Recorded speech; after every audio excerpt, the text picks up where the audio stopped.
স্বামীজি এবং নেতাজির প্রতি শতকোটি প্রণাম জানিয়ে আজকের বক্তব্য শুরু করছি।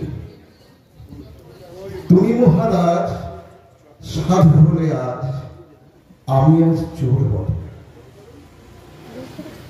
তার ব্যাপারটা হচ্ছে অসংখ্য কারণ হচ্ছে এই পারিবারিক বন্ধন দুর্বল হলে অসংখ্য কারণ আছে। সব কটাকে বাদ দিয়ে আমরা সবাই ঝাঁপিয়ে পড়েছি এই সোশ্যাল মিডিয়ায় নাকি পারিবারিক বন্ধন দুর্বল করছে। আজকের আমি এই প্রস্তাবের বিপক্ষে আমার ছিলাদ ঘোষণা করছি। আচ্ছা বলুন তো, আমাদের সোশ্যাল মিডিয়া কবে এসছে? তার আগের ক্ষেত্রে তো দেখুন না, 2010 ফেসবুক, আমি হোয়াটসঅ্যাপ 2009 এবং ইউটিউব 2005।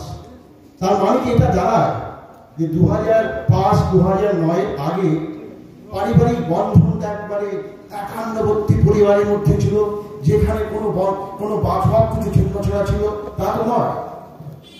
ব্যাপারটা হচ্ছে পারিবারিক বন্ধনটা তখনই দুর্বল হতে শুরু করেছে আমাদের 1960-1970 সাল থেকে, যখন নারী স্বাধীনতার উপর একটা বিশেষ জোর এসেছিল। নারীরা চিৎকার করে বলেছিল, আমরা কিন্তু কারো অধীনে পুরুষতন্ত্রের অধীনে থাকবো না। নিশ্চয়ই তারা বলেছিল, আমি নারী জাতির বিপক্ষে বলছি না। তারপর থেকে আস্তে আস্তে নারীরা ক্রমশ সামাজিক ক্ষেত্রে নিজেদের পরিধি বাড়াতে শুরু করলো। বিভিন্ন ক্ষেত্রে নারীদের তারা উপস্থাপনা শুরু করলো। জল, স্থল, নক্ষত্রের সমস্ত জায়গায় নারীদের প্রাধান্য নিতে লাগলো। নারীরা কারখানায় এবং অফিসে অংশগ্রহণ করতে লাগলো। তাদের সময় লাগলো। তারা বাড়িতে এসে ক্লান্ত হয়ে যায়। তার বাড়িতে শ্বশুর শাশুড়ি আছে, তার বাচ্চা আছে, তাকে সে দেখার সময় পায় না। কিন্তু বাড়ির লোককে বুঝতে পারছে না তাকে অফিসে কতটা সময় দিতে হয়, কতটা দায়িত্ব নিয়ে কাজ করতে হয়, সমাজের উপকারের স্বার্থে তাকে কাজ করতে হয়। এই সমস্ত কারণে একটা খুঁটানিটি শুরু হলো ফ্যামিলির মধ্যে। আস্তে আস্তে দেখলো যে আমি অফিসেও সারাদিন কাজ করবো, বাড়িতে এসে যদি অবস্থা হয়, আমি মানুষকে আমি কি করে বাঁচবো? সে নয়, সবটাই কিন্তু খারাপ নয়। নিজের তাগিদে দেখবেন সে আস্তে আস্তে নিজের বাড়ি ছেড়ে ক্রমশ এগিয়ে গিয়ে আলাদা একটা বাড়ি করলো আর কি। এটা যেমন সত্যি, এটা হচ্ছে মেন কারণ। আবার আরেকটা কারণ দেখবেন, আজকে বলছি যে সোশ্যাল মিডিয়া আগে সামাজিক পরিবার দুর্বল হচ্ছে কেন?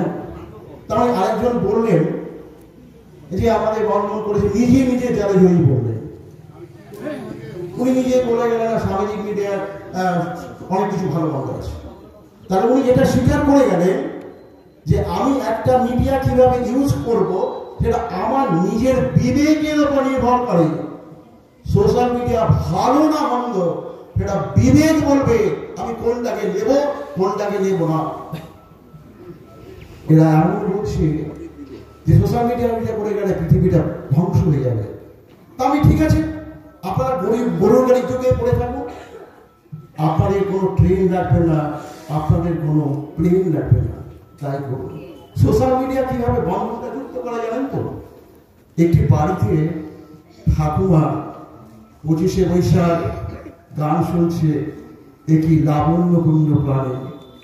তখন ভাবছেন আমাদের নাতিটা তো সত্যি রবীন্দ্রসঙ্গীত শুনে। হঠাৎ একটা তার ফেসবুকে, হোয়াটসঅ্যাপে একটা শব্দ হলো।